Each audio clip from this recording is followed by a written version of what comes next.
నమస్కారం. Common man analysis ఛానల్కు స్వాగతం. మీలో ఒకరిని, అతి సామాన్యుడను అయిన నేను వర్తమాన రాజకీయ, సామాజిక, ఆర్థిక అంశాలపై సామాన్యుడి దృష్టికోణంలో నిష్పక్షపాతంగా విశ్లేషణ చేయాలన్న ఆశయంతో కామన్ మ్యాన్ అనాలిసిస్ ఛానల్ను ప్రారంభించడం జరిగింది. జేడి లక్ష్మీనారాయణపై కక్ష తీర్చుకొని సాక్షి అన్న ఈ విశ్లేషణ మీకు నచ్చితే వీడియోను లైక్ చేయండి, షేర్ చేయండి. కామన్ మ్యాన్ అనాలిసిస్ ఛానల్ను సబ్స్క్రైబ్ చేయండి. పక్కనున్న గంట బొమ్మను తప్పకుండా నొక్కండి. వైఎస్ జగన్మోహన్ రెడ్డికి సంబంధించిన సాక్షి మీడియా అందివచ్చిన లడ్డూ లాంటి అవకాశాన్ని వదిలేసుకుందా? సిబిఐ మాజీ జేడీ లక్ష్మీనారాయణపై ఉదాసీనంగా వ్యవహరించిందా, లేదా తటస్థతను పాటించిందా అన్నవి జగన్ అభిమానులతో పాటు తెలుగు ప్రజలకు అర్థం కాని ప్రశ్నలు.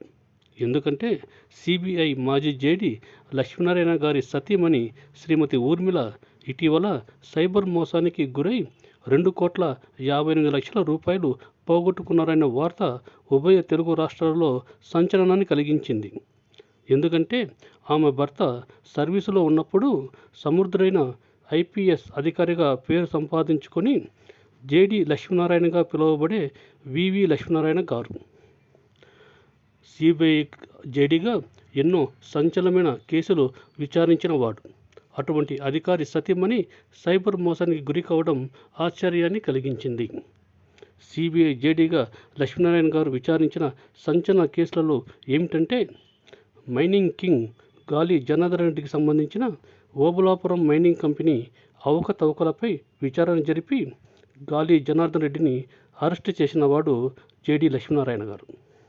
మరీ ముఖ్యంగా 2012లో వైఎస్ జగన్మోహన్ రెడ్డి కంపెనీలలో క్విడ్ ప్రోకో పెట్టుబడులు ఉన్నాయనే ఆరోపణలపై హైకోర్టు విచారణకు ఆదేశించినప్పుడు విచారణ జరిపి జగన్మోహన్ రెడ్డి కంపెనీలలో క్విడ్ ప్రోకో పెట్టుబడులు 43,000 కోట్ల రూపాయలు ఉన్నాయని పరిశోధించి జగన్మోహన్ రెడ్డిని అరెస్టు చేసి చెంచల్గూడ జైలుకు పంపినవాడు జేడీ లక్ష్మీనారాయణ.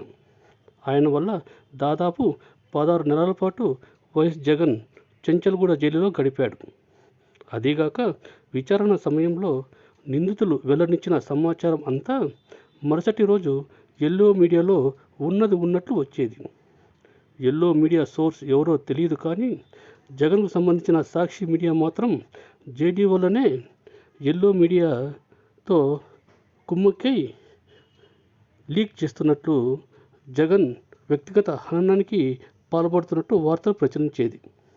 సాక్షి మీడియా ఇంకొక అడుగు ముందుకు వేసి జేడీ లక్ష్మీనారాయణ గారి కాల్ లిస్ట్ బయటకు తీసి ఎల్లో మీడియా విలేకరులతో జేడీ రోజుకు కొన్ని వందల సార్లు మాట్లాడినాడు కాబట్టి విచారణ అంశాలు జేడీ వల్లనే లీక్ అవుతున్నాయనే అభిప్రాయాన్ని ప్రజలలో కలిగించింది.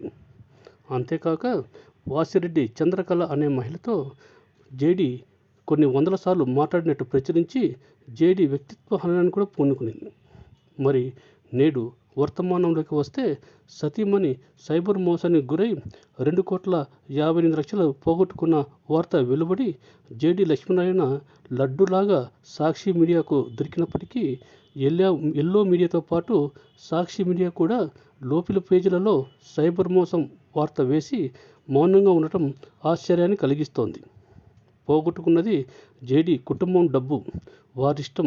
సతీమణి అమాయకంగా సైబర్ మోసానికి గురైంది. పోలీసులు విచారణ చేస్తారు.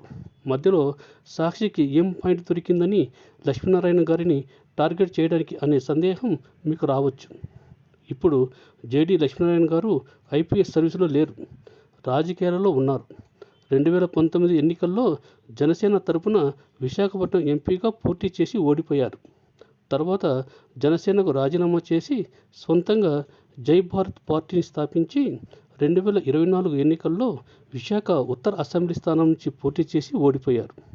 ఆయన తన ఎన్నికల అఫిడవిట్లో తన వద్ద, కుటుంబం వద్ద కోట్ల కొలది ఆస్తులు ఉన్నట్లు చూపించలేదు.